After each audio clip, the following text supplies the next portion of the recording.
செடி வந்து ஆடிப்பட்டம். ஆடிப்பட்டத்தை விட்டா வேற என்ன பட்டம்? ஐப்பசி புரட்டாசி. ஐப்பசி, ஆடி, மார்கழியில். மார்கழியில் ஆடி. நல்லா லீடு கிடைக்கும். சரி சரி சரிங்க. இப்போ வந்துங்க காய்ச்சி காலையில் நேரத்தில் பறிக்கணுமா, மதிய நேரத்தில், சாயங்காலம், அது மாதிரி எப்படி எதுங்க? காலையில் நேரத்தில் பறிக்கிறது தான் காய் கலர்ஸ் அப்படியே சைனிங்காகவே இருக்கும். ஓ, காலையில் நேரத்தில் 10 மணி 11 மணிக்குள்ளே காய் எடுத்துடணும். காய் அறுத்துட்டு அப்போ பொறிச்சிட்டோமா அது சைனிங் குறையாத இருக்கும். ஓ சரி சரி. காலையில் 2 நாள் வச்சுருந்தாலும் ஒன்றாகாதுங்க. சரி சரி சரிங்கண்ணா. இப்போ வந்துங்க நம்மளுக்கு எப்போ அறுவடைக்கு என்ன எத்தனை நாள் ஆகுங்க அறுவடை? 2 நாள் விட்டு இருக்கலாம். 2 நாள் விட்டு இருக்கலாம். 2 நாள் விட்டு ஒரு நாள்.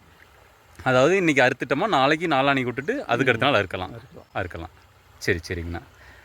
இப்போ கத்திரி செடி வைக்கிறவங்களுக்கு லாபம் இருக்குங்களா? வைக்கலாமா? கண்டிப்பாக வைக்கலாம். லாபம்லாம் இருக்குது. சரிங்க. பராமரிப்பு கரெக்டாக நோய் தாக்காத கொண்டு வரணும். நோய் தாக்காமல் கொண்டு வந்தால் நல்ல லாபம் இருக்குது இல்லைங்க. மற்ற வெள்ளாமைக்கு இப்போ இது பரவாயில்ல. கத்திரி செடி பரவாயில்லைங்க. சரி சரிங்கண்ணா. இப்போ நம்மளை வச்சு எத்தனை நாள் ஆச்சுங்கண்ணா? இது 80 நாள் ஆச்சு. 80 நாள் ஆச்சு. ஆனால் இப்போ வந்து காய் வந்துருச்சு. அது இன்னும் ஒரு 10 நாளையில் ஃபஸ்ட்டு காய் அறுத்தலாம்னு நினைக்கிறேன். இல்லை ஏற்கனவே காய் பறிச்சிட்டோம். பறிச்சாச்சுங்களா? ரேட்டு 9 ரூபாய்க்கு ஆயிடுச்சு. ஓ சரி சரிங்க. இதனால இது கொஞ்சம் இடையில பூச்சி தாக்குனதுனால காய்ப்பு இல்லாதது. சரி சரி சரி சரி. நான் போன வாரம் பார்த்தேங்க. சரி அது நீங்கள் இல்லைங்க. ஒரு நாளைக்கு ஒரு 2 நாள் விட்டு அறுத்தமோ குறைச்சமோ இது 50 கிலோ 60 கிலோ வந்துடும். ஓ 2 நாளைக்கு ஒரு டைமு 50 கிலோ வந்துடுதுங்க.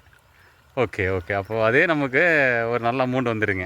சரி சரி. 25 சென்டில் எவ்வளோ காய் போயிடும். இது மாரினா மற்ற வெள்ளம் பண்ணினா பருத்தி அது மாதிரி பண்ணினா ரேட்டு தான் கூலி அதிகம் ஆகும். ஆனால் இதற்கு பராமரிப்பு செலவு கம்மி தான். ஆனால் தெரியாதவங்க என்ன பண்ணிடுறாங்க, மருந்து சொத்தை உழுவுதுன்னு மருந்து. ஒரு டைம் சொத்தை உழுந்ததுன்னா காய் சொத்தை வந்துச்சுன்னா உழுவத்தான் செய்யும். சரிங்க. இப்போ அப்போ அந்த டைமில் ஒரு மருந்து, தண்டு புழுவுக்கு ஒரு மருந்து சரிங்க அடிச்சோமா அதுக்கு அப்படியே நார்மல் ஆகிக்கும். ஆனால் பொழுதுக்கு மருந்து அடிச்சுட்டு கூடாது. மருந்து அடிச்சா திருப்பியே கண்டினியூவாக நோய் தான் அதிகமாக நோய் வந்துகிட்டே இருக்கும். ஒரு மருந்து அடிச்சுட்டு பார்க்கணுங்க. பார்க்கணும் தகுந்த தண்ணி கட்டணும். தண்ணி இருந்தால் ஒரு 20 நாளைக்கு ஒரு லேசாக உரம் கொடுக்கணும். அடி உரமும் தண்ணியில் கலந்து விட்டுறணும் இல்லைங்களா? தண்ணியில் கலந்து விட்டுறணும். நல்லா அதே மாதிரி நல்லா மண் அணைச்சி கட்டி விடணும். நல்லா அணைச்சி கட்டி விடணும். அது செடிக்கு அதுதான் நல்லா பாதுகாப்பாக இருக்கும். சரி சரிங்கண்ணா. ஓகே ஃப்ரெண்ட்ஸ், இப்போ நம்ம கத்திரி செடி வளர்ப்பு பராமரிப்பை பற்றி அண்ணாக்கிட்ட கேட்டு தெரிஞ்சுக்கிட்டேங்க. உங்களுக்கு வேறு எதுவும் டவுட் இருந்தாலும் நீங்கள் கேட்கலாம். நான் இவர்கிட்ட கேட்டு நான் உங்களுக்கு கமெண்ட்டில் சொல்கிறேங்க. Okay friends, thank you. 40 சென்டில் 3 பிட்டாக பிரித்து பொறுக்கினேன். ஒரு நாளைக்கு 200 கிலோ. ஓ 150 கிலோ 200 கிலோ. அதே இது இன்னும் இப்போ கம்மி. சரிங்க. போக இது அதிகமாகும். காப்பு அதிகமாகும். நம்ம அதிகமாகக்குள்ள நம்மளுக்கு ஒரு நாளைக்கு சராசரி 100 கிலோக்கு மேலே வரும். 100 கிலோ வந்துடுங்க. இப்போ கிலோ 30 ரூபான்னு போட்டாலும் 3000 வந்துடுங்க. சரிங்கண்ணா. 20 ரூபான்னு கூட 2000 வச்சுங்க. ஆனால் வேறு எந்த வெள்ளாமே இப்படி கொடுக்காதுங்க.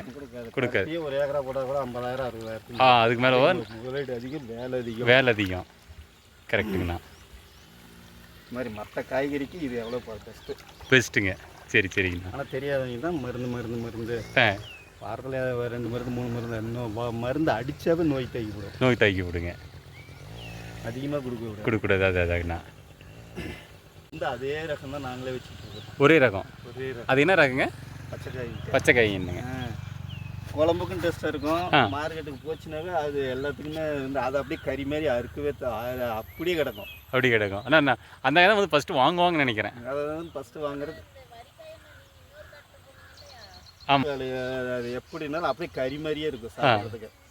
அதாவது இந்த காய்ங்க இது இல்லை, அந்த ரகம் மேலே வச்சுக்கிறது ஏகப்பட்டது இருந்தது. அப்போ தான் அதுதான் அதிகம். சரி சரிங்க. இப்பயுமே அதனோட காப்பெல்லாம் இதெல்லாம் வரல. அதாண்ணா. பூ எடுத்துது அப்படியே கொட்டி போச்சு. அதான் பூ நல்லா எடுத்துச்சு. மழை பெஞ்சது இல்லை. ஆமாங்க. அதனால பழம் கட்டுச்சு. அதாங்கண்ணா. இதுக்கு மழை அதிகம் பெய்யக்கூடாது இல்லைங்களா? மழை மட்டும் இருக்கக்கூடாது. மழை இருந்தாவே கத்திரிக்காய். அதுக்கு தான் மழை காலத்தில் கத்திரிக்காய் வைக்கக்கூடாது. நோய் வளர்த்து நோய் அதிகமாக தாக்கும். சரிங்க.